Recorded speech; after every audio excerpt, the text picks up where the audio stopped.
Ambaresh asks, how do I ask the right questions to folks who I want to emulate?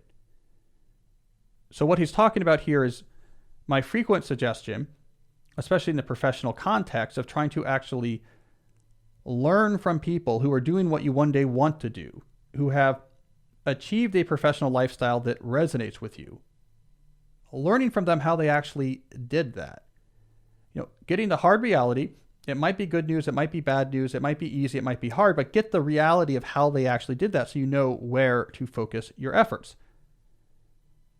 Now, Ambaresh is asking, okay, let's say I am on board with that strategy and I'm talking to someone who I want to emulate. What do I ask them? Now, that's a really good question. Because a lot of people get this wrong. I know a lot about this because I've been writing advice books since I was 21 years old. So if there's one thing that I've done a lot of, is asking people for advice. And the most consistent thing I've learned is that most people are bad at giving advice. Now, this leads to what I sometimes call the colored folder effect, which is those of you who took the online course I did with Scott Young called Top Performer, you know this effect because in Top Performer, we really get into detail about how to learn from people whose careers resonate and to figure out how they did it and then create a plan for yourself to follow it in your own career. And we have a whole video on the colored folder effects. That actually comes from my experience working on my book, How to Become a Straight A Student, which I wrote predominantly as a senior in college. And so for this book, the premise was I interviewed real straight A college students and asked them, in essence, what's your advice? Now, what I learned from that process is if you actually ask someone who is doing something right, they're getting straight A's, if you just ask them, how do you do it? You're not going to get a good answer.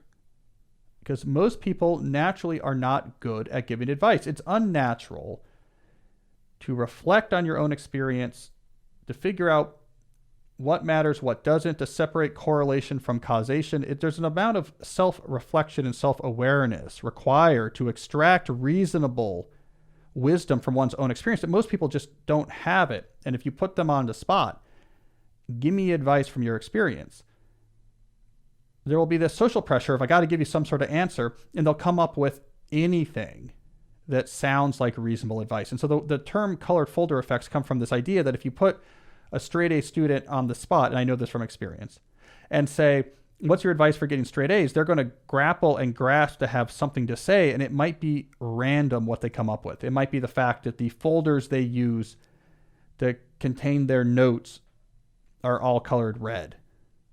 Now, of course, in reality, the fact that their folders are colored red has nothing to do with their academic success, but they're just grasping for some sort of advice to give. So what's the solution to avoiding the colored folder effect? Never ask someone you admire what their advice is. Instead, ask them what their story is. You want to approach them like you're a journalist that's going to write a profile about their life. Don't trust them to figure out what was important and what was not. Just get them to tell you what they did. How did they get started? How did they move from this position to that position? In that Top Performer course, when we're helping people do these interviews, what we recommend is that you break down the career of the person you're talking to into beats. This position, then that position, then this big project happened, which moved me up on the radar, etc.